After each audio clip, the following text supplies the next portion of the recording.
a hacer la modelación matemática que va a permitir que yo conozca a través de esa modelación matemática cuál va a ser el comportamiento de esos cambios o de esos procesos de tipo ambientales, como he dicho, no solo en el agua, sino en el aire, en la tierra, cómo son esos procesos, esos cambios, esas alteraciones que se van a dar, y eso se hace a través de simulaciones, y para hacer esas simulaciones se utilizan estos cuatro aspectos, ¿sí? Donde la primera parte es el balance de masa. El balance de masa, ¿qué es? Es simplemente conocer qué es lo que está entrando, qué es lo que está saliendo de un sistema y cuáles han sido esas alteraciones que se han generado dentro del propio sistema. Entonces, ese balance de masa es una herramienta de la ingeniería de procesos que se utiliza para contabilizar flujos de materia y energía, ¿sí? Entre un determinado proceso, ya sea industrial o un proceso de tipo físico-químico, como ya había indicado anteriormente, ya sea en en el agua, en el aire o en la tierra, ¿sí? Y dentro de estas operaciones, lo que se va a conocer, o lo que pretendemos generar como información es los caudales másicos y las necesidades de energía. Entonces, cuando hablo de caudales másicos, fíjense que durante todo este tiempo que hemos ido avanzando esta materia de plantas de tratamiento de aguas residuales, hemos hablado de dos aspectos muy importantes. Una que es el caudal, y la otra que es la concentración o la carga contaminante. Entonces, a eso se refiere el caudal másico. Entonces, si yo estoy hablando del balance de masa, eso simplemente se considera como la propia ley de conservación de la energía, ¿no? Donde, en este caso, no sería solo energía, sino la materia y la energía no se pierden, sino que se transforman, ¿ya? Entonces, si hablamos de balance de masa en un reactor, ¿qué tenemos? Tenemos que el reactor inicialmente va a ser considerado como cero, como que no hay nada aquí, no hay ningún tipo de volumen. Pero va a haber una entrada de un afluente con un cierto flujo y una cierta concentración. Entonces este flujo es lo que determinamos como caudal. Y esta concentración es la que hemos determinado como carga contaminante, ¿sí? Dentro de este reactor van a haber una serie de cambios, ¿sí? Y después de este reactor va a haber una salida. Entonces ese balance de masa simplemente me indica la tasa acumulada de lo que sucede aquí adentro va a ser igual a la tasa de entrada, a lo que está entrando, menos lo que está saliendo, con un delta positivo o negativo propio de la reacción, de lo que sucede aquí al interior, ¿sí? Y cuando hay un delta positivo o negativo de la reacción, cuando hay reacciones de tipo químico y biológico, ¿sí? Pueden ser solo químicas o pueden ser solo biológicas. Entonces aquí va a haber una alteración o un cambio de esa masa, de esa carga másica que había nombrado inicialmente, y por eso hay que considerarla, qué es lo que sucede aquí adentro. Entonces eso ya daba en una ecuación, está dado en la derivada con respecto al volumen y a la concentración. Con respecto al tiempo, va a ser igual al flujo de entrada por la concentración de entrada menos el flujo de salida por la concentración de salida, más o menos la tasa de reacción, ¿sí? Entonces, el día de hoy vamos a ver, de pronto no he explicado tan a detalle cómo han sido sacados balances de masa, porque no a detalle porque nosotros no somos químicos, somos ingenieros civiles. Entonces nos interesa más irnos luego a lo que es el dimensionamiento de la propia unidad. Pero para poder dimensionar, por ejemplo, la primera unidad que vamos a ver el día de mañana, que es la unidad de lodos activados, debemos como que conocer cómo han sido sacados, así de manera muy general, cómo ha sido sacado ese balance de masa para ese tipo de reactores, ¿no? Y con esas ecuaciones van a ver, chicos, que a través de esas ecuaciones yo voy a poder hacer el cálculo del suministro de oxígeno en la unidad, del propio volumen en la unidad, de cuánta carga medida en DBO o en DQO necesita esa unidad, ¿sí? Cómo va a ser ese crecimiento de los microorganismos en la propia unidad, ¿sí? Y en qué unidades es que crecen esos microorganismos y qué porción de esa agua debe recircularse para considerar que se dé un buen tiempo de retención celular pertinente dentro de la propia unidad y se dé el tratamiento que yo estoy esperando.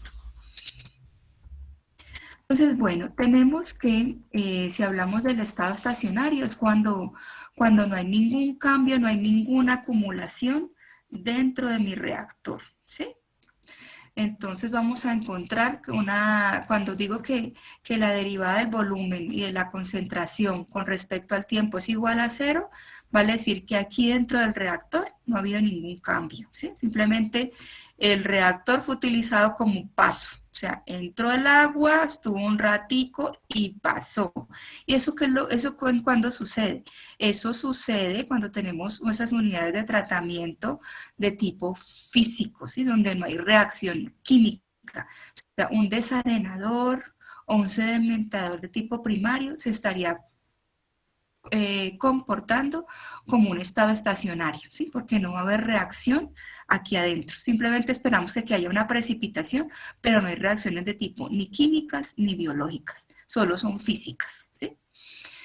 Bueno, entonces, aparte de ese balance de masa, lo que se considera en estos procesos de tipo químico y ambientales es el conocer a través de qué tipos o modelos de reactores se están haciendo esos tratamientos. ¿Por qué? Porque según esa modelación o el conocimiento de ese reactor, yo voy a poder saber cómo es este flujo y cuáles son las consideraciones de tiempo de retención dentro de la unidad, ¿sí? Entonces, el primer reactor que encontramos es el reactor tipo batch o por tandas. Este reactor tipo batch es un reactor donde no existe un flujo ni de entrada ni de salida, simplemente es un flujo discontinuo, es decir, que yo introduzco el agua a la unidad y no estoy esperando de que inmediatamente salga, ¿no? Sino que se dé una mezclita, que lo esté utilizando. Esto vale decir que es como una licuadora, funciona como una licuadora. Usted adiciona su juguito, adiciona su frutita, se da aquí el proceso, pero no está entrando continuamente agua ni saliendo continuamente agua. ¿Sí? Entonces es el reactor batch o por tandas. ¿Y cuál sería el uso en aguas? El uso en aguas es que estos reactores tipo batch o por tandas son los que se utilizan, por ejemplo, para hacer pruebas experimentales en laboratorio. Entonces una prueba de jarras o un jar test, que es la prueba que me mide todos esos parámetros básicos que yo necesito para el proceso de coagulación, floculación, se utilizan unos vasos de precipitados, unos mezcladores a través de los cuales se hacen los ensayos, ¿no? Así reacciona un reactor tipo batch. Y podría estar pretendiendo que de pronto algunas lagunas que estén en forma estancadas, donde no haya flujo continuo de agua, estén trabajando como batch, ¿no? Donde el agua entra en un instante de tiempo y no se sabe en qué momento va a salir. No estoy esperando a que cuando entró salió, ¿ya?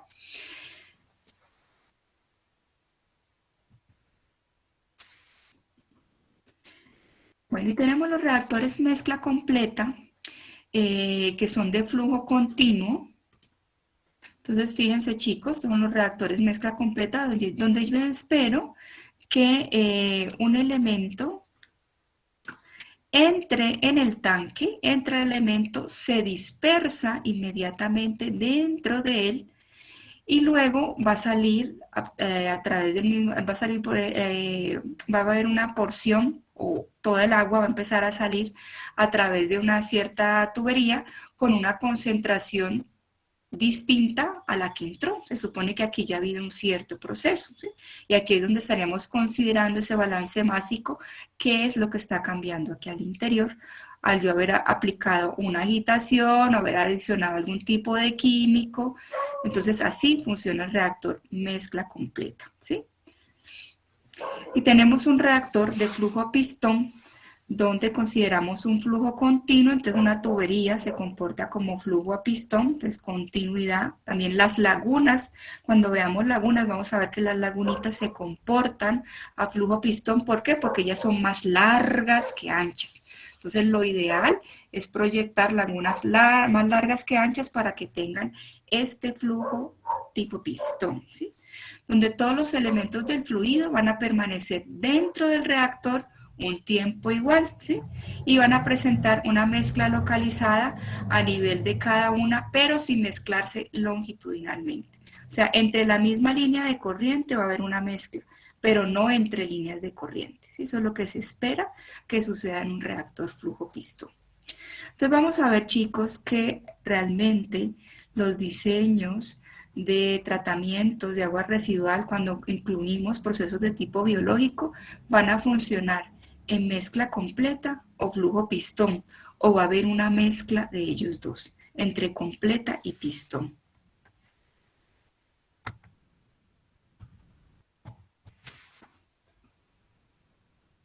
Entonces, esa mezcla que yo estoy mencionando entre completa y pistón se llama flujo no ideal, ¿sí? Y se denomina así a cualquier tipo de flujo. Perdón, un minuto. Continuamos.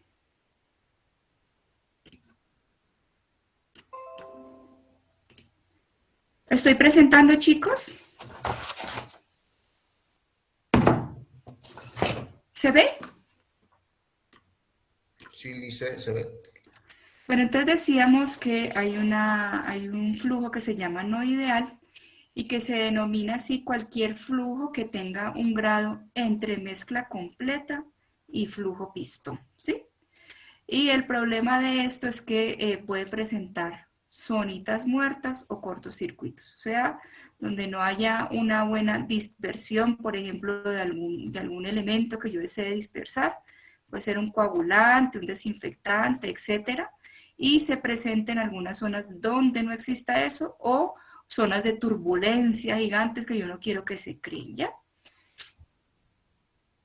A controlar que dentro de las unidades de tratamiento de tipo biológico o de tipo químico, porque esto funciona para todos, ¿no? El tipo de reactor puede ser aplicado para una unidad de coagulación. Controlar que realmente el reactor siempre me esté funcionando mezcla completa o flujo pistón, eso va a depender de las operaciones de mantenimiento que usted esté realizando dentro de su planta de tratamiento, ¿sí?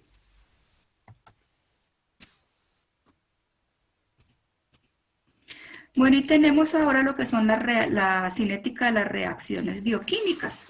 Estas cinéticas, ¿por qué son importantes? Estas importan porque dependiendo de la cinética es la velocidad de la reacción. Entonces vamos a ver que hay unas reacciones que se generan en las aguas residuales como el proceso de nitrificación que son de orden cero.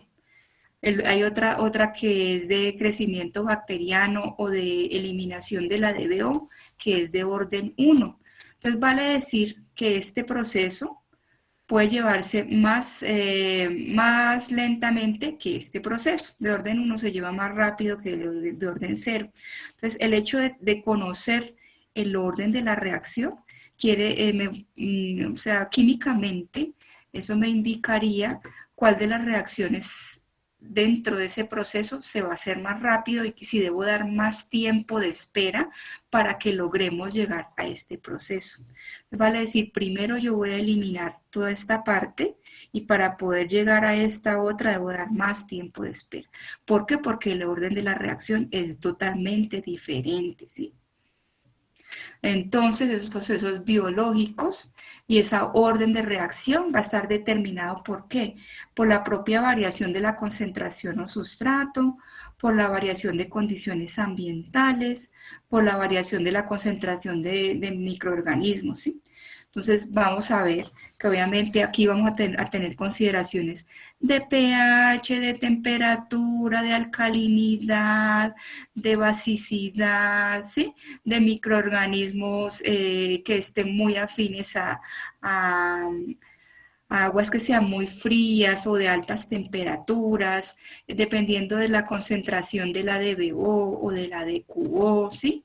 Que de pronto esas aguas residuales tengan una buena cantidad de nutrientes, esos nutrientes vengan en forma de nitrógeno, de fósforo, de calcio, de molibdeno, ¿sí? Bueno, entonces N reactores de mezcla completa tienden a comportarse como un reactor de flujo pistón. Entonces vale decir que yo puedo tener varios reactores de mezcla completa y eso se va a comportar así, en flujo lineal, ¿no? Flujo pistón.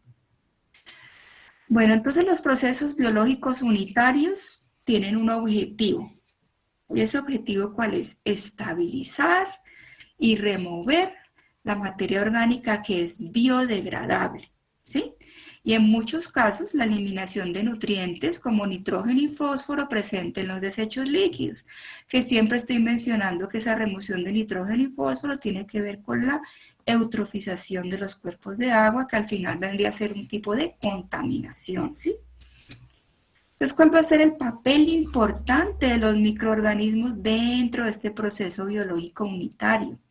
Su papel va a ser que van a remover esa materia orgánica coloidal y disuelta y lo van a transformar en ¿qué? En diferentes gases, en sustancias inorgánicas, en mayor tejido celular, ¿sí?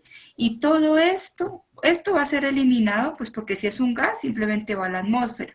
Y esto, si ya no está reaccionando más, ¿qué pasa? Se va y se sedimenta a la unidad y ya va a ser parte del lodo, ¿sí? Entonces, si la materia orgánica que yo tengo dentro de estas aguas residuales, que son el alimento de esos microorganismos, se ve disminuida, vamos a tener problema con el proceso de tratamiento de tipo biológico, ¿sí? Entonces vamos a ver que el desecho orgánico va a sufrir dos reacciones importantes. Una que es la de síntesis, y cuando hablo de síntesis, ¿qué quiere decir? Es de todas esas necesidades que tiene la célula, que tienen los microorganismos para producir nuevas células. Y otro que es de oxidación que es de la transformación de este desecho orgánico en productos finales, ¿sí? Y estas nuevas células, ya vamos a ver el día de hoy, que va a llegar a un punto que se llama respiración endógena, y más adelante lo voy a explicar, y va a llegar a un punto de productos finales, y esas nuevas células también van a llegar a un punto que se va a convertir un residuo o un humus. Y este residuo o humus, ¿qué sería? Simplemente los lodos de las aguas residuales que ya serían para eliminarlos y que deberían estar ya totalmente estabilizados. Y recuerden, chicos, que la palabra estabilización traduce no reacción. Ya no va a reaccionar con nada.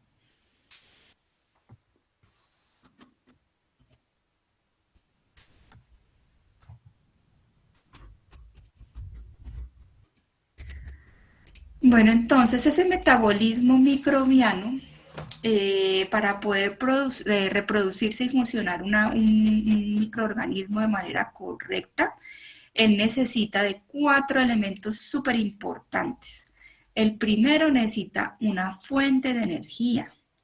El segundo necesita carbono para hacer síntesis de nuevo material celular.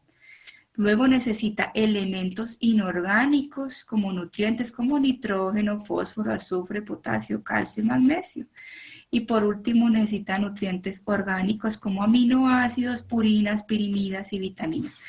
Fíjense, chicos, que dentro del metabolismo microbiano, cuando yo hablo de microbiano, estoy hablando no solo de bacterias, sino de virus, de algas, de parásitos. Fíjense que ellos necesitan lo mismo que usted necesita para vivir. Usted necesita del sol, el carbono. ¿Cuál es el carbono que usted consume? Pues es el alimento. Es esa carnita que contiene proteínas, son esas frutitas que contienen carbohidratos, ¿sí? Entonces fíjense que ellos necesitan lo mismo que usted para sobrevivir.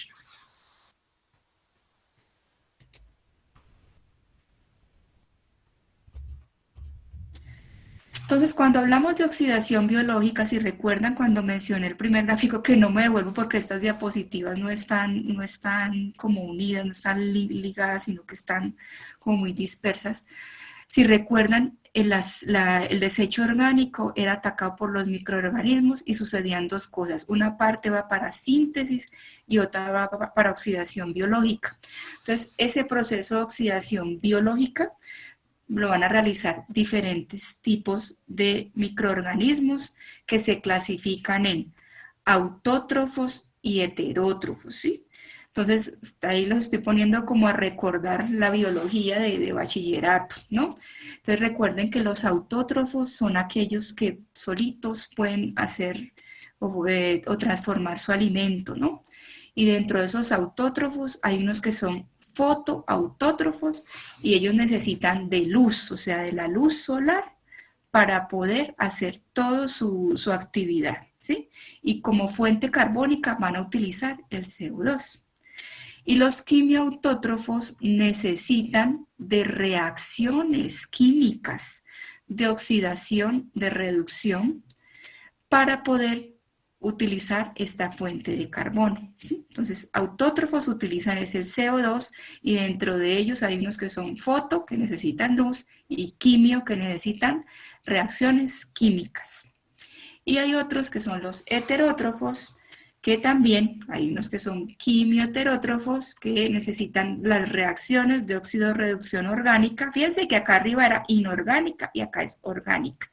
Por eso es la diferencia, ¿no? Los autótrofos utilizan el carbono en forma inorgánica, o sea, en forma de CO2, y los heterótrofos utilizan el carbono orgánico, ¿sí? Entonces, hay otros que son fotoheterótrofos que requieren de luz y también utilizan ese carbono orgánico. Y vamos a ver esas reacciones. Y dentro de esos organismos aerobios obligados, entonces necesitamos que esos aerobios obligados satisfacen sus necesidades energéticas en la respiración aerobia y para ello requieren mucho oxígeno. Entonces, cuando veamos cada uno de esos procesos de tipo biológico, vamos a ver que si hablamos de tratamiento de tipo aerobio, vamos a tener que utilizar aireadores y vamos a tener que calcular la concentración de oxígeno que van a necesitar esos microorganismos para poder funcionar dentro de esos reactores. Tenemos organismos anaerobios obligados que generan energía por fermentación y solo existen en un medio en ausencia de oxígeno. Entonces ellos no necesitan oxígeno. Ya hemos dicho que su energía la toman del CO2 y no requieren de oxígeno. Y tenemos organismos de tipo anaerobio facultativos que generan energía por fermentación y crean tanto en presencia como en ausencia el oxígeno, de oxígeno molecular, entonces hacen todas sus actividades de síntesis y de oxidación o reducción. Entonces tenemos cuando compuestos inorgánicos oxidados como nitritos o nitratos hacen la función de aceptores de electrones para ciertos organismos fermentativos, hay un proceso que se llama proceso anóxico. O sea que este proceso anóxico solo se da para nitratos y nitritos, ¿sí? Esto se hace sin oxígeno. ¿Ya, chicos, chicas? Bueno, aquí quise colocar una imagen para que vean que hay una cantidad de bacterias, obviamente esto es pequeño, ¿no? Hay un montón de bacterias, de virus, de protozoos, de algas que nos van a ayudar en ese proceso de tratamiento de tipo biológico.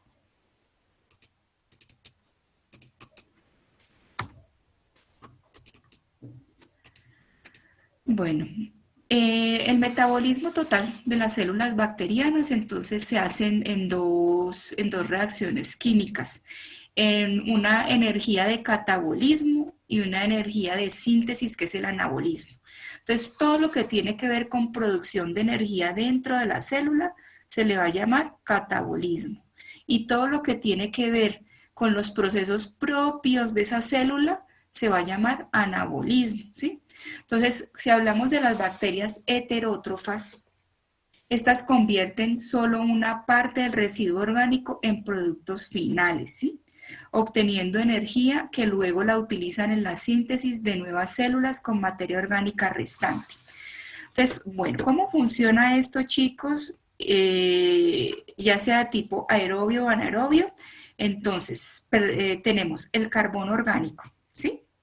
Entonces, este carbono orgánico es utilizado por los microorganismos con una fuente de energía, que ya dijimos que esa fuente de energía puede ser la luz solar, y si es la luz solar, entonces son fotoheterótrofos, porque estamos hablando de heterótrofos, o puede ser las reacciones químicas, entonces serían quimioheterótrofos, ¿sí? Dependiendo de cómo utilicen qué energía utilizan, si es de las reacciones químicas o si es de la luz solar, entonces así mismo va a ser el tipo de microorganismos que tenga aquí. Entonces, tengo la materia orgánica, y esa materia orgánica está traducida en ¿qué? En DBO, en DQO, ¿sí? En todo eso que yo deseo eliminar de las aguas. Entonces, tengo esa materia orgánica, tengo el microorganismo en el agua, que utiliza la energía, que utiliza nutrientes, aparte de energía, los nutrientes, y con eso hace la síntesis celular. ¿Y a qué me refiero con síntesis celular? Síntesis celular no es otra cosa sino que respirar, que reproducirse, que moverse, que hacer su excreción, ¿sí? Hacer todas sus actividades, así como usted como ser humano camina, come, va al baño, respira, etcétera. Eso es su síntesis. Para la célula lo mismo, esa es la síntesis de la célula. Entonces, para hacer su síntesis requiere materia orgánica, energía y nutrientes. Entonces, esta célula utiliza todo eso del medio, de esas aguas ricas en carga contaminante, y hace su síntesis. Y fíjense que por este lado, ese carbono orgánico también, por otro tipo de microorganismos, se va a convertir en productos finales, ¿sí? Porque dentro de esa agua van a haber muchas reacciones. Entonces, esta parte de la síntesis, vamos a ver que una parte ya llega totalmente estabilizada, y ya habíamos mencionado al inicio que estar estabilizada no es otra cosa sino que convertirse en lodo. Y otra parte, vamos a ver también más adelante, según el crecimiento de las células, van a haber unas que van a morir más rápido que otras.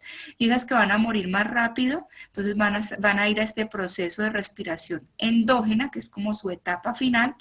Y en este proceso de respiración endógena simplemente llegan a ser productos finales, ¿sí? Que no están totalmente estabilizados, pero que son parte de productos finales. ¿Por qué? Porque se mezclan con productos que están sedimentando ya por su propio peso en las aguas residuales.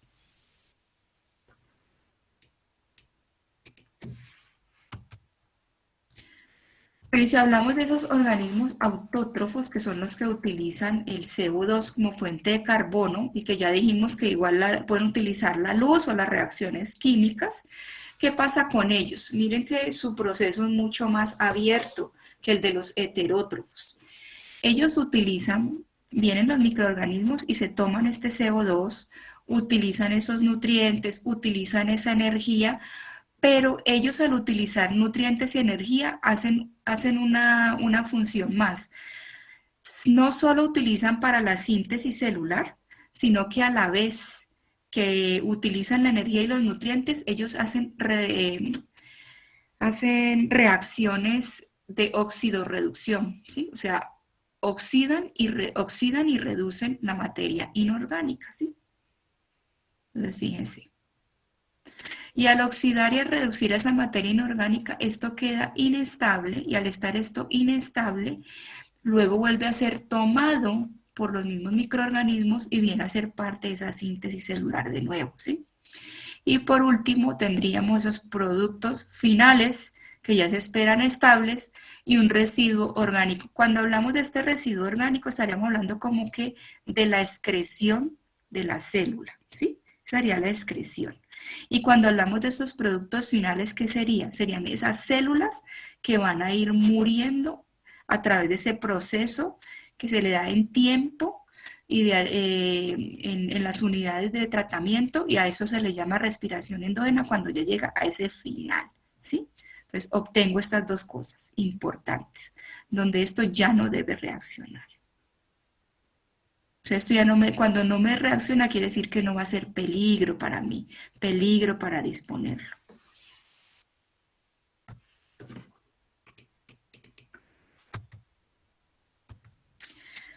Bueno, dentro de esos microorganismos importantes en el tratamiento de las aguas residuales encontramos las bacterias, ¿sí? Y esas bacterias están compuestas en un 80% de agua y en un 20% de materia seca. Y esa materia seca de un 90% inorgánico y un 10%, perdón, un 90% orgánico y un 10% inorgánico, ¿sí? Y hay esa fracción, ese 10% inorgánico, fíjense chicos que lo he colocado aquí, ¿por qué? Porque es importante saber cuál es esta parte inorgánico, porque todas mis aguas residuales contienen óxidos de azufre, óxidos de fósforo, óxidos de sodio, óxidos de calcio, óxidos de magnesio, óxidos de potasio, óxidos de hierro. Si la bacteria está compuesta de esto, quiere decir que ella requiere, ella necesita de todas estas fracciones inorgánicas para poder hacer su síntesis. Entonces, si le llega a faltar a ella una de estas fracciones orgánicas, se va a ver limitada en crecimiento.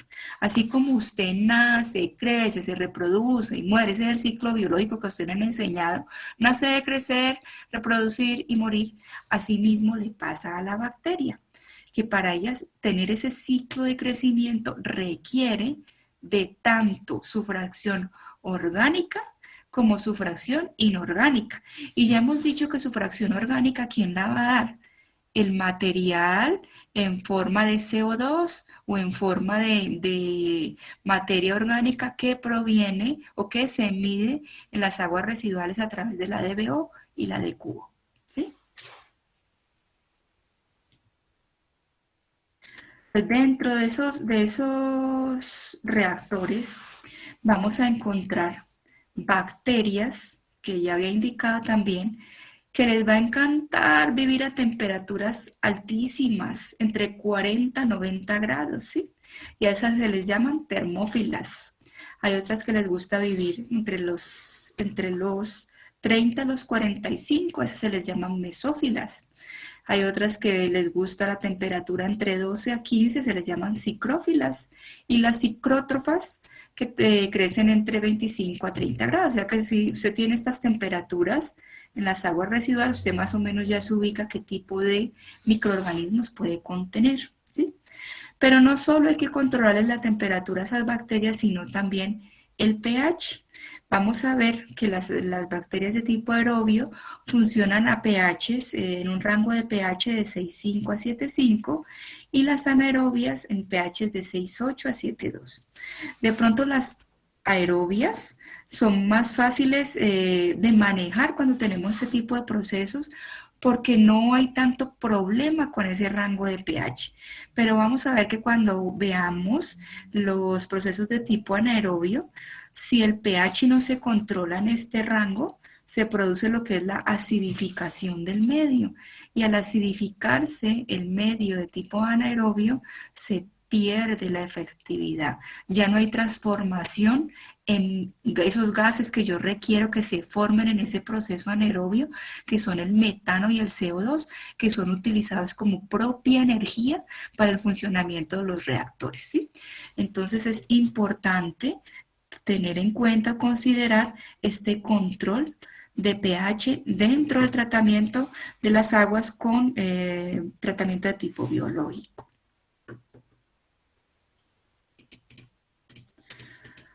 Bueno, los hongos. Los hongos son protistas heterótrofos, no quimiosintéticos y multicelulares. La gran mayoría son aerobios, ¿sí? Ellos crecen en poca humedad. Fíjense que el pH de ellos es bajo, ¿no? El rango de pH es de 2 a 5, 6.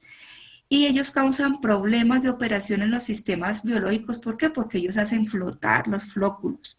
Pero lo lindo de ellos es que como ellos trabajan a pHs tan bajos, pueden ser utilizados en el tratamiento de aguas residuales que tengan una composición muy fuerte proveniente de la industria, ¿sí? Entonces, en tratamientos de agua de industrias y para la formación de compost son ideales.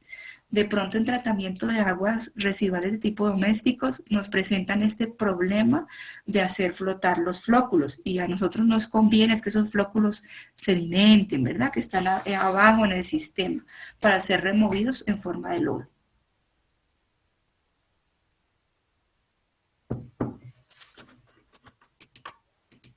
Las algas. Ay, perdón.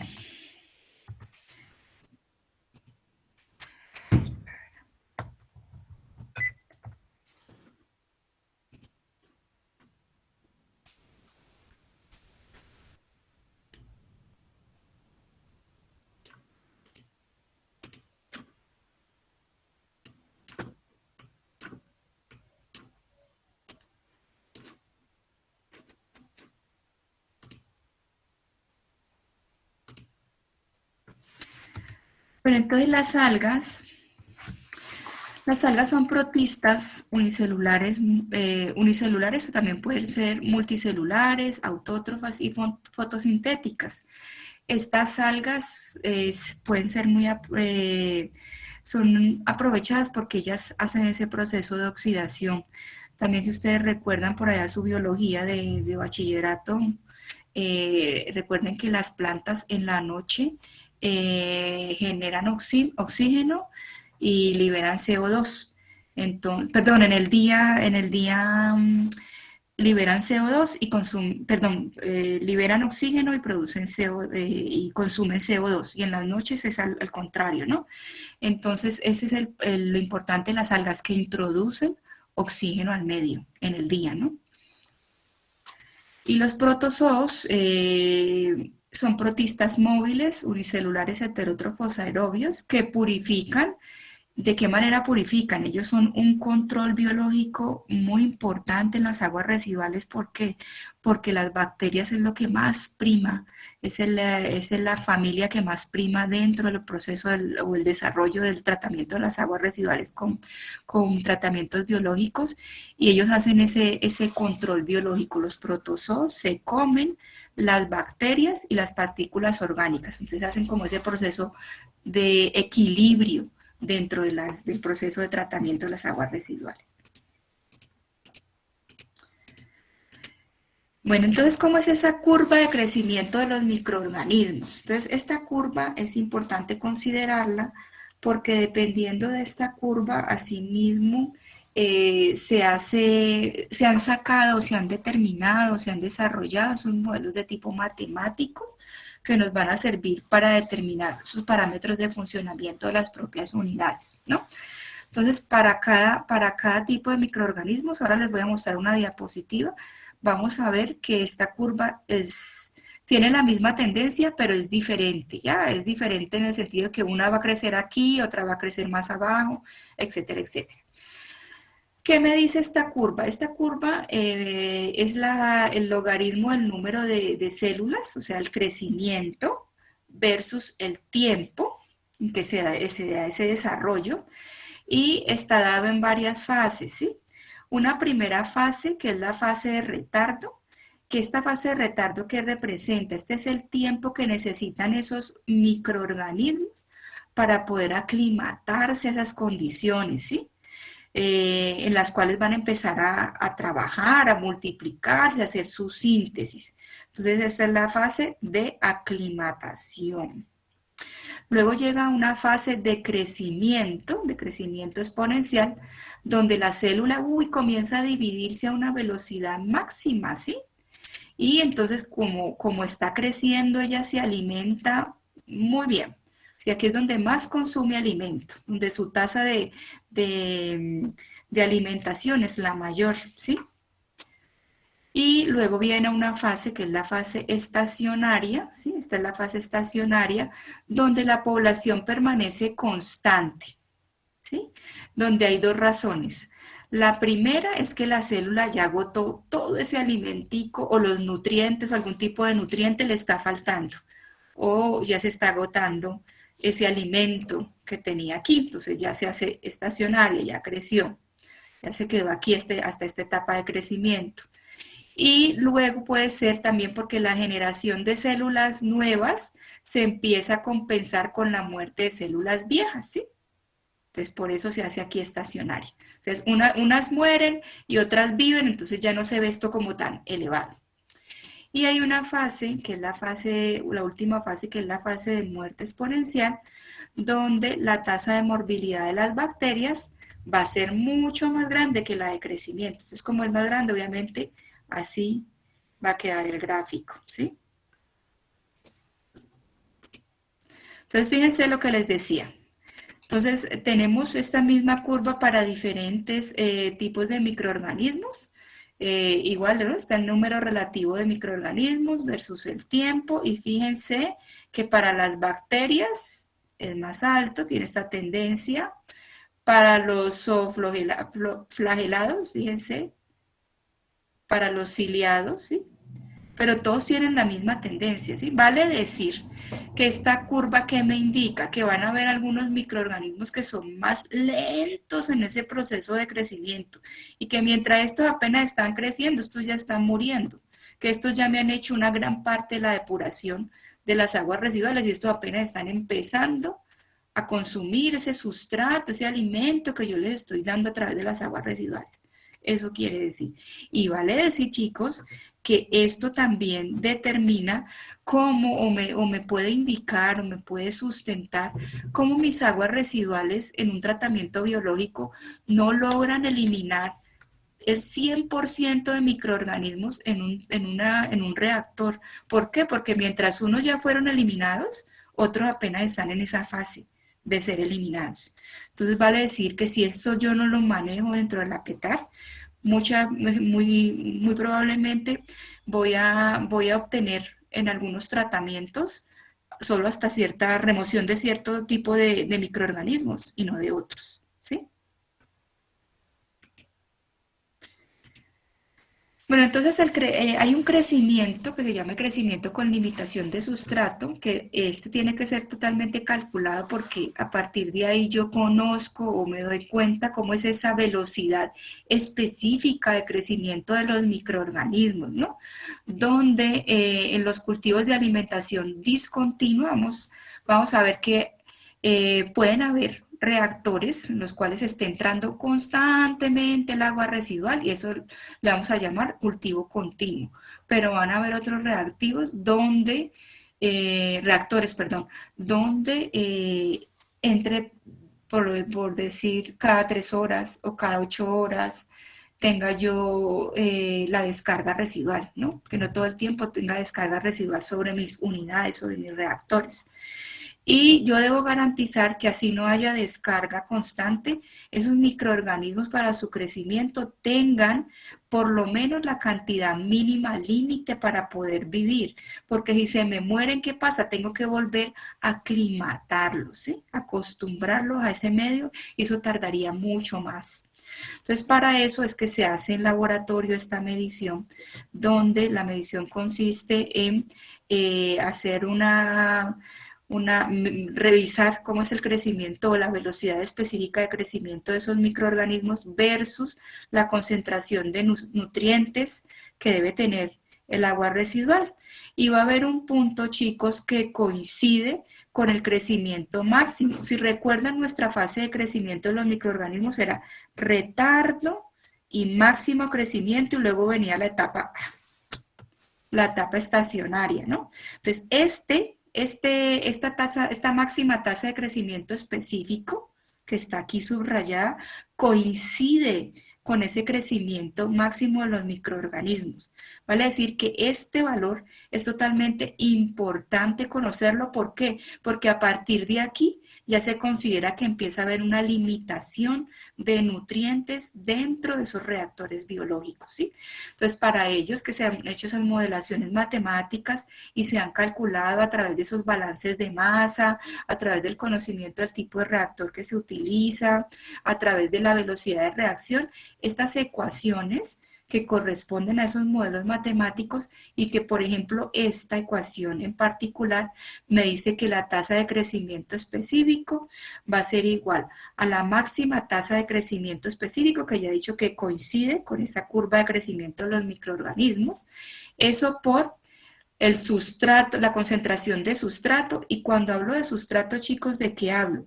Cuando hablo de sustrato, hablo del alimento, hablo de ese CO2, ya sea en forma orgánico e inorgánico, perdón, de ese compuesto de carbono orgánico e inorgánico, ¿sí?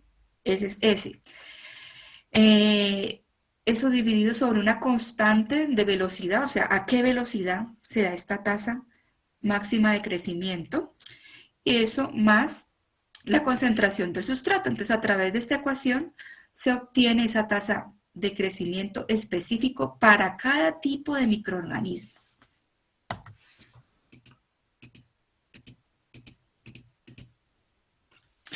Entonces, la cinética de crecimiento biológico me indica que la eficiencia del sistema de tratamiento biológico va a depender de dos cosas bien importantes. Primero, que exista una comunidad biológica en equilibrio. Entonces, si recuerdan, decíamos que era importante tener esos protozoos porque ellos van a controlar la cantidad de bacterias. También es importante tener diferentes tipos de bacterias, no solo una. Además que en nuestras aguas residuales domésticas vienen muchos tipos de bacterias, porque nada más en nuestras heces fecales tenemos como más de 200 tipos de microorganismos de tipo fecal que pueden estar ahí haciendo ese proceso de metabolización de nuestro alimento y que luego vienen a dar a nuestras heces fecales, ¿no? Tenemos que tener un medio acuático bien controlado y para controlar ese medio acuático, entonces, es importante conocer la tasa de crecimiento de esos microorganismos y la tasa a la cual esos microorganismos metabolizan ese sustrato. Entonces, ese control se hace a través de esta ecuación, que es la ecuación que ha planteado Monod, donde él considera que la tasa de utilización de sustrato está por dSdt, por la derivada del sustrato en el tiempo, va a ser igual a la tasa máxima de utilización de sustrato por peso de microorganismo, eso por la concentración de microorganismos que van a hacer todo ese proceso de degradación, y eso por el propio sustrato sobre la concentración del sustrato donde la masa de utilización es la mitad a la tasa máxima, ¿sí? Eso más la concentración de sustrato. Entonces ya tenemos la ecuación. Esta ecuación obviamente no les voy a pedir que la aprendan, también las van a manejar en formulario cuando las estemos aplicando y estemos haciendo el otro examen, ¿no?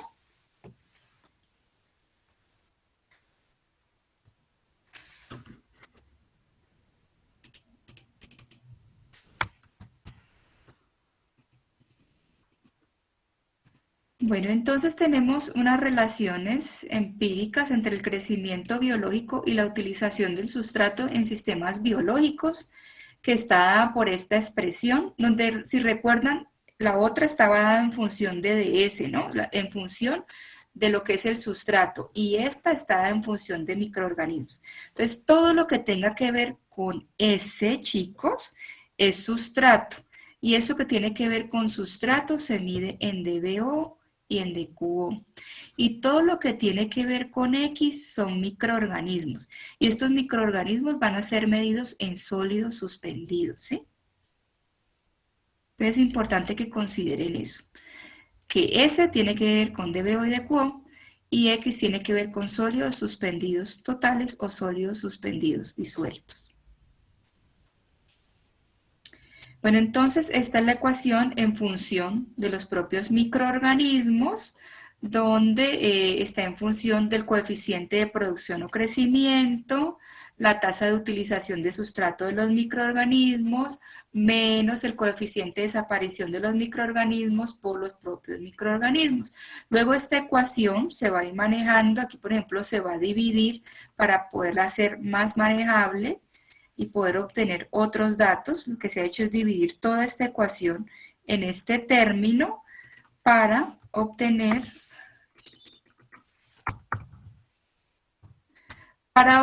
o para llegar a esa fórmula de velocidad específica de crecimiento o tasa neta de crecimiento que está en función del coeficiente de producción o crecimiento. Ya todo esto está con nombres en la anterior diapositiva, sino que no lo volví a copiar. Sí, pero esta expresión ya se las mostré cuando les mostré el gráfico, ¿no? Del número de organismos que crecen aquí versus el tiempo, ¿no? Aquí yo solo les voy a mostrar las ecuaciones porque lo ideal es que ustedes tengan su propio formulario y a medida que vamos haciendo el cálculo vamos viendo qué es y por qué se calcula, ¿ya? Cuando trabajemos mañana los activados. Entonces, de la anterior ecuación se hacen varios reemplazos y voy a obtener una relación súper importante, chicos, que es un parámetro que me va a ayudar a controlar el propio proceso dentro de las unidades de tratamiento biológico, ¿sí? Que es el tiempo de retención celular, ¿sí? Entonces, ese tiempo de retención celular es un parámetro llamado ideal del proceso, que está en función de el coeficiente de producción o crecimiento sobre este U, es la relación que existe entre el alimento y los microorganismos, menos el coeficiente de desaparición de los microorganismos, ¿sí?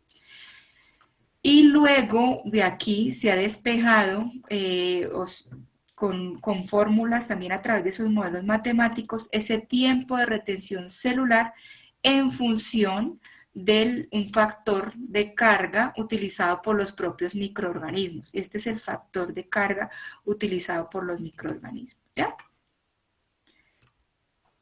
Y como digo, no me voy a concentrar en especificar de dónde sale esto, sino que vamos a hacer prácticas las ecuaciones.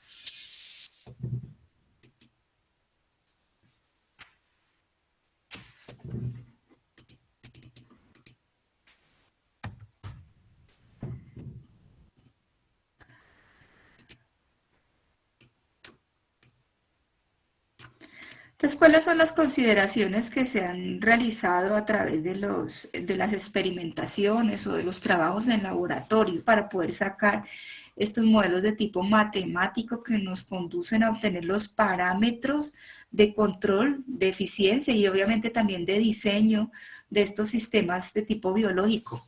El primero es que se han considerado que son sistemas de tipo batch. Sí, si recuerdan, el batch no tenía ni entrada ni salida. Se ha considerado para poder hacer la expresión matemática, ¿no? Ojo. Y en cultivos puros, el modelo asume que este valor de Y que hemos dicho que es el coeficiente de producción o crecimiento, es constante. O sea que va a crecer durante todo el periodo, así lo ha asumido el modelo matemático. Pero ya sabemos que es variable, ya sabemos que eso va a depender del tiempo en que lleva el microorganismo, de la cantidad de sustrato que tenga, ¿no? El KD considera la muerte, la predación y el uso de la energía para las actividades propias de la célula. ¿Y KD qué es? Es el coeficiente de desaparición de los microorganismos. Todos los nutrientes necesarios para un adecuado crecimiento biológico están presentes, ¿sí? En esas aguas residuales hay mucho de eso. Y la única sustancia limitante es la materia orgánica. Ya hemos dicho que la materia orgánica va a estar en forma de proteínas, de grasas, de lípidos o de CO2 puritos, ¿sí? El pH y la temperatura se regulan para poder lograr la tasa óptima de crecimiento. Entonces, fíjense que de nuevo mencionamos estos factores súper importantes que son el pH y la temperatura. Y el modelo se aplica para procesos de tratamiento que utilicen bacterias como organismos principales. O sea, esta modelación ha sido hecho como para bacterias, pero eso no quiere decir que no me represente el resto de poblaciones, que no me represente los virus, ni las algas, ni los hongos. Los representa porque tienen la misma tendencia de crecimiento, tienen esa fase de retardo, esa fase de crecimiento exponencial, esa fase estacionaria y esa fase de muerte. Y las ecuaciones solo se van a aplicar para materia orgánica soluble y biodegradable, ¿sí?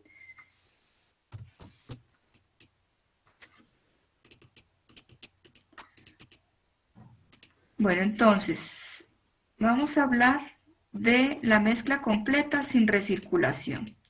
Entonces, vale decir, chicos, que ustedes van a tener que hacerse un formulario de cómo operan esta mezcla completa sin recirculación y con recirculación, porque así mismo van a ser las unidades de tratamiento que vamos a ver. El día de mañana, como les dije, vamos a ver los activados, que es con recirculación, ¿ya? Entonces, aquí, ¿qué es lo que se ha hecho, chicos? Sin recirculación, ¿qué quiere decir? Que simplemente tengo la unidad de tratamiento. Aquí estaríamos considerando que es un tratamiento de tipo aerobio, ¿sí? Porque tenemos un dispositivo que es un aireador, que es un mezclador. Al utilizar ese mezclador estoy inyectando oxígeno al medio. Entonces, para organismos de tipo aeróbico. Donde mi modelación matemática que me decía que voy a considerar que este X aquí, ese X0 es cero, que simplemente va a haber una entrada de caudal y un sustrato que acá adentro se va a transformar. Aquí esto es, a la entrada se considera esto como cero, ¿sí? Este valor como cero.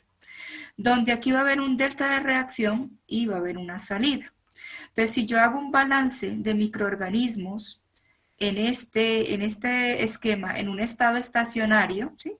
Donde este valor de x0 es cero y la derivada obviamente de x con respecto a de t, si x es cero, pues obviamente esta derivada va a ser cero, voy a tener que ese cambio, ese balance de masa va a ser igual, ese balance de masa va a ser igual a la derivada de x con respecto a de t por el volumen, va a ser igual al caudal de entrada por los microorganismos, eso menos lo que sale, que es ese caudal por los microorganismos que salen, más ese delta de reacción que se produce aquí al interior.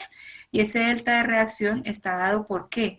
Por ese coeficiente de producción de microorganismos, por esos microorganismos que se producen aquí adentro, ¿sí?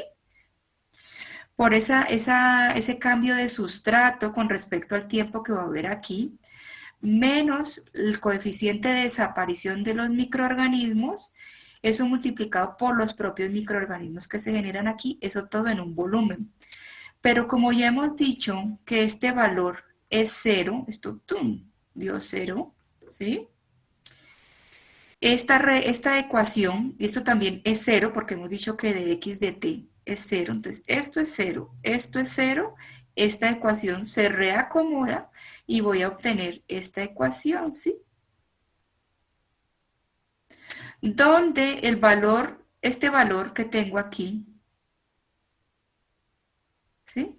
Va a ser representado por y por u, donde y es el coeficiente de producción o crecimiento y u es la relación alimento-microorganismos. Yo cojo y lo despejo y lo acomodo aquí en esta ecuación, o sea, elimino esto y meto esto dentro de la ecuación y al final aquí voy a reemplazar en términos de retención celular y voy a encontrar que para mezcla completa sin recirculación mi tiempo de retención celular va a ser igual al coeficiente de producción de los microorganismos, eso por la relación microorganismo-alimento menos el coeficiente de desaparición. Pero ¿eso qué quiere decir? Porque son muchas cosas, muchos términos que les he mencionado en este instante. Eso quiere decir, chicos, que el tiempo de retención celular, ¿qué es? Es el tiempo en que debe estar el microorganismo dentro de este reactor para poder hacer todo su proceso o todo su crecimiento, ¿no? Para tener toda esa curva de crecimiento, ¿sí? Y que obviamente yo debo considerar en ese tiempo lo que produce alimento, o sea, lo que agarra ese alimento y lo sintetiza para hacer sus actividades propias y para convertirlo en otros productos finales. Y va a estar en función de qué? Del propio alimento, los mismos microorganismos que existen y de la muerte. Este KD representa esa muerte de esos microorganismos, ¿sí? Entonces, esto es lo que considera esta ecuación, todo lo que está pasando aquí al interior. Que todas estas cosas, estos parámetros, chicos y chicas, son medidos a nivel de laboratorio, que usted lo que tendría que encontrar son las concentraciones de oxígeno. Ya vamos a ver mañana que vamos a hacer el ejercicio completo, ¿ya? O sea, que no se me asusten viendo tanta ecuación, viendo tanto parámetro, que esto es muy, pero muy sencillo, ya una vez conocidas las ecuaciones.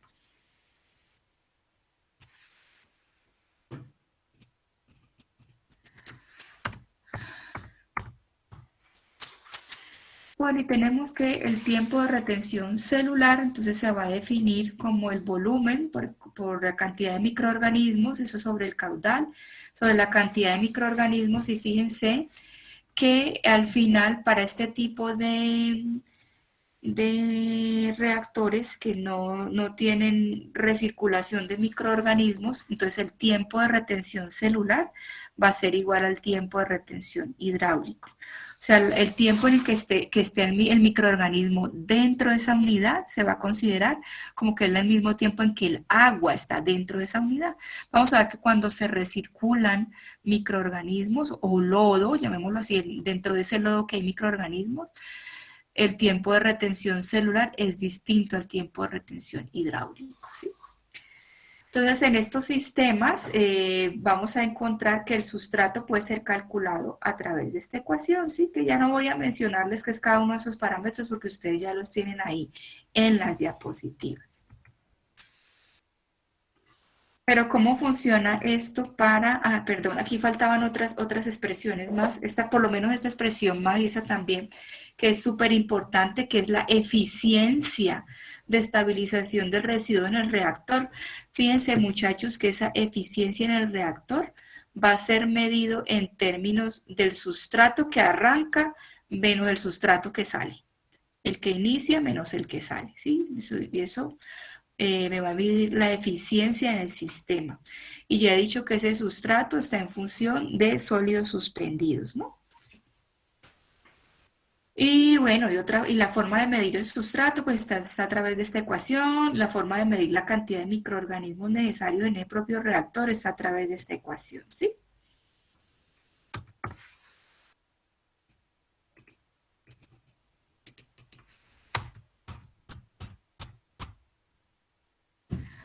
Bueno, hay una parte, ya me da miedo mover allá. Por otra parte, se puede definir otra variable relacionada con lo que es la producción de lodos. Entonces, fíjense que esa producción de lodos la vamos a llamar Y observado. Esa producción Y observado está en función del coeficiente de producción de crecimiento, la tasa de desaparición y el tiempo de retención celular, ¿sí? Entonces, así yo puedo calcular la cantidad de lodos que se me va a generar en ese tratamiento. Dice, los coeficientes cinéticos Y, K, Ks y Kd pueden definirse para un residuo específico, una comunidad biológica y para ciertas condiciones ambientales. Es decir, que esto es diferente para cada tipo de comunidad biológica, ¿no? Pero ya hemos dicho que para estos modelos matemáticos se tomó una familia de bacterias. Y vamos a encontrar, chicos, que se puede comprobar, perdón, que existe cierto valor de tiempo de retención celular por debajo del cual no hay estabilización del residuo. Entonces, si tenemos ese tiempo de retención celular, es el tiempo mínimo medio de retención celular, teta Cm. Entonces, un valor mínimo por debajo, un valor por debajo de esto, quiere decir que si yo no le he dado ese tiempo, este tiempo, que se calcula también en laboratorio, a llegar a la célula en ese reactor, vale decir que estoy siendo ineficiente. Por eso debo de calcularlo, para saber qué tiempo debe estar esa agua, ese flujo y esa concentración dentro del reactor para luego poder hacer la purga, ¿no? Y hacer la recirculación, si es que tuviese recirculación. Y tenemos una condición que cuando el sustrato final es igual al sustrato inicial, entonces el tiempo mínimo de retención celular va a estar dado por esta ecuación. Pero cuando tenemos una condición de que el sustrato inicial es ligeramente mayor al coeficiente de desaparición de los microorganismos, vamos a usar esta ecuación, ¿ya? Para asegurar que el tratamiento sea adecuado, los sistemas biológicos se van a diseñar y van a operar en tiempos de retención celular de 2 a 20 veces mayor que el tiempo de retención celular medio. Entonces vale decir que yo debo de calcular este tiempo de retención celular mínimo para luego poder ubicarlo dentro de este rango de 2 a 20 veces y verificar si este tiempo de retención celular está dentro de este rango para saber si realmente va a funcionar mi sistema.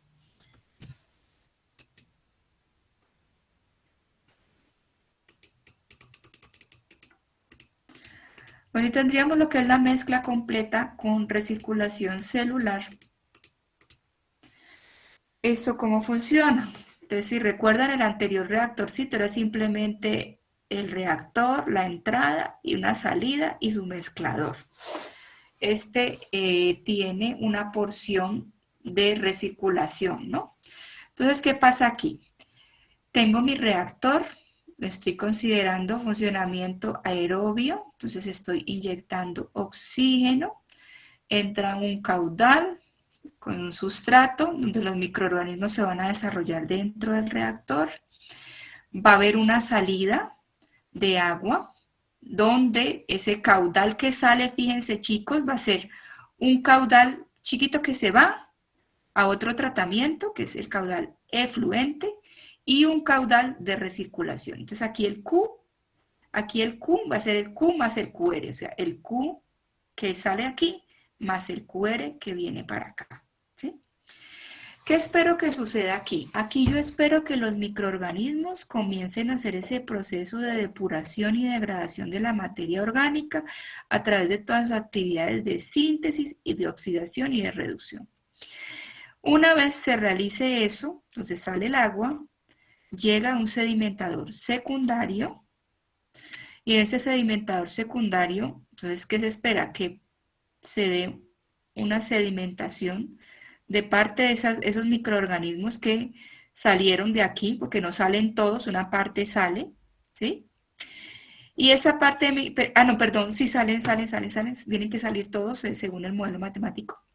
Entonces salen los microorganismos, se quedan aquí, pero una parte del agua con una parte de microorganismos, fíjense, aquí sale una parte de agua, una parte de microorganismos y una parte de sustratos, sale como efluente y otra parte viene y se recircula, fíjense, y una parte es purgada, o sea, esto puede ser muy concentrado, entonces aquí hay una tubería de purga donde voy a purgar un porcentaje de ese lodo que viene por aquí, agua lodo, lo que recirculo, y otra parte vuelve y entra como parte del caudal afluente al reactor, ¿sí? Entonces aquí el modelo matemático es distinto, ¿sí? Entonces todo lo que tiene que ver con entrada está con E. Todo lo que tiene que ver con purga está con P o con W, o sea, todo lo que se va por aquí, ¿sí? Y todo lo que tiene que ver con recirculación tiene que ser con R, ¿no? Entonces, hay caudal de entrada, hay caudal de purga, hay caudal de recirculación, hay microorganismos afluentes, hay microorganismos dentro del tanque de aireación, aquí, hay microorganismos efluentes, hay microorganismos recirculados, hay un sustrato inicial que entra, hay un sustrato efluente que sale, ¿sí? Fíjense que aquí sustrato no estoy recirculando, porque se supone que lo que yo necesito tratar es lo que está entrando aquí. Yo lo que hago es sacar es una porción, o lo que el modelo considera es que se saca una porción de estos microorganismos que ya están totalmente adaptados a este medio y me van a ayudar a seguir haciendo ese proceso de depuración de las aguas con el crecimiento. Van a terminar su crecimiento acá, ¿sí? Vale decir que los que apenas estaban creciendo aquí van a seguir haciendo toda esa curva de crecimiento nuevamente acá y que ya están totalmente adaptados al medio. Por eso es que no lo suelto todo, porque ya tengo aquí microorganismos adaptados al medio, ¿no? En esa fase de adaptación o de retardo.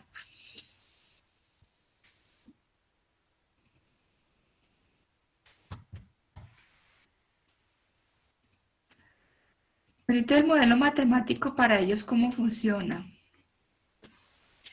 Entonces, las condiciones que se asumen es que la estabilización ocurre solo aquí, dentro del reactor. O sea, aquí no va a haber estabilización, sino aquí. ¿Sí? Que no hay microorganismos en el desecho líquido que está ingresando, que aquí todavía no hay microorganismos, sino que los microorganismos se forman acá. ¿Sí? Que la edad del lodo se va a asumir sobre el volumen del tanque de aireación. O sea, que aquí se va a calcular la edad del lodo. ¿Sí?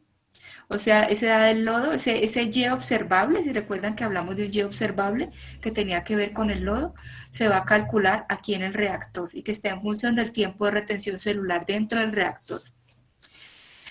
En el sedimentador secundario se van a depositar las células que van a ser recirculadas al reactor. ¿sí? Lo que indicamos ahorita, que no voy a recircular sustratos y no solo células, solo microorganismos.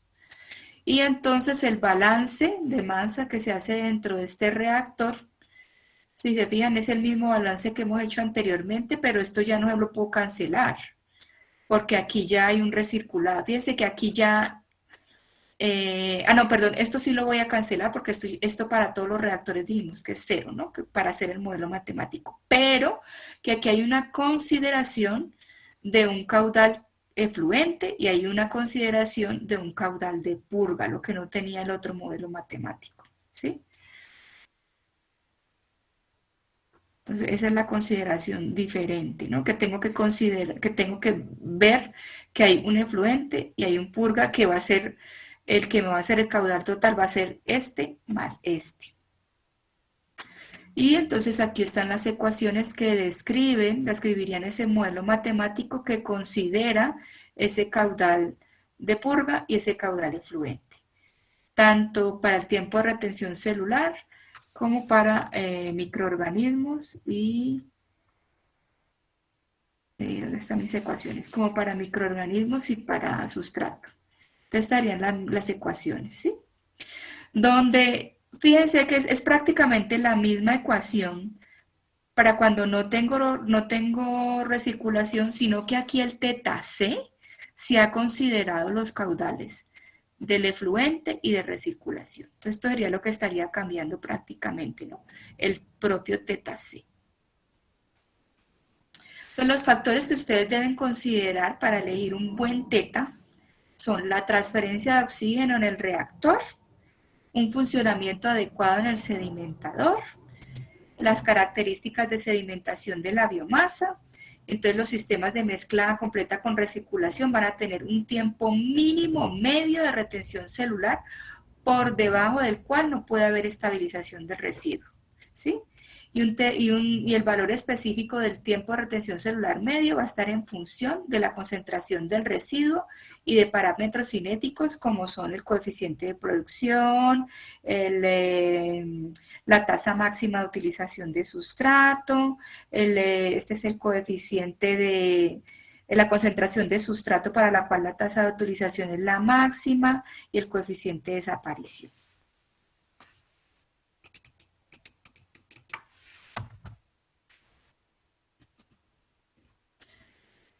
Y el control del proceso,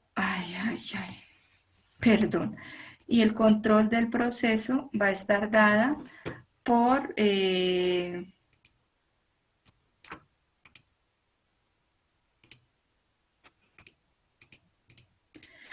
tiempo de retención celular, y fíjense que igual, ¿no? Lo que había mencionado, el tiempo de retención celular ya se los había indicado. Si se purga desde la línea de recirculación, entonces va a estar en función de la velocidad del volumen por los microorganismos, el caudal de purga por los microorganismos de recirculación, y si lo saco desde la purga del reactor, entonces va a estar en función del volumen y del caudal de purga, y el control del proceso se va a hacer a través de dos ecuaciones muy importantes, que es la relación alimento-microorganismo y la tasa de utilización de sustrato. Ay, perdón, chicos. Entonces, el día de mañana ya vamos a verlo a manera más manejable, ¿no? Porque es una cosa que yo esté aquí indicando un montón de parámetros que por ahora simplemente son nuevos para ustedes escucharlos, pero ya mañana que lo hagamos aplicable seguramente lo van a entender mucho mejor cuando veamos cómo se calculan, ¿no? Esos parámetros de control y de diseño de lo que son los lodos activados. No sé si hay alguna pregunta al respecto, chicos, chicas.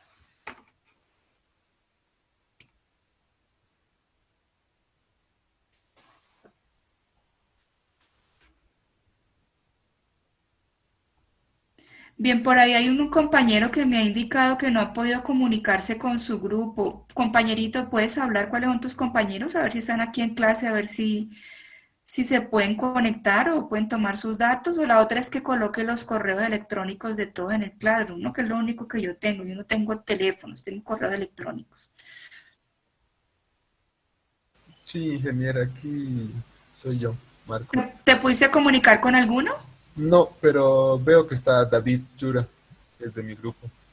David, por favor, en este momento, porque no se datean, no, a través del chat, colóquense el correo electrónico, el teléfono, no sé, em, para que pues ya puedan contactar y puedan organizarse. También tu compañerita me escribió, no recuerdo el nombre, hay una chica en tu grupo, Gabriela. ella también está interesada, creo que estaba en clase. Mira, ahí te está mandando el teléfono, ahí le está mandando los teléfonos. Sí, Entonces, contáctense chicos y listo. Gracias, ingeniera. ¿listo? Bien, el día de mañana o ahorita más tarde voy a subir las notas en un PDF en Classroom para que puedan observar sus noticas. Obviamente no va a estar con nombre, sino con su código SIS para que puedan observar cómo les ha ido. El día jueves nos dieron aula. Entonces, los que quieran ir a reclamar o quieren ir a ver su examen, no a reclamar porque yo sé que está bien calificado, pero sí a revisar su examen, pueden hacerlo el día jueves. Vamos a tener aula el día jueves a las 8 de la mañana. Para quienes quieran ir, de todas formas, como digo, las notas las voy a subir a un PDF con su código SIS, ¿ya? Para que sepan cómo les ha ido.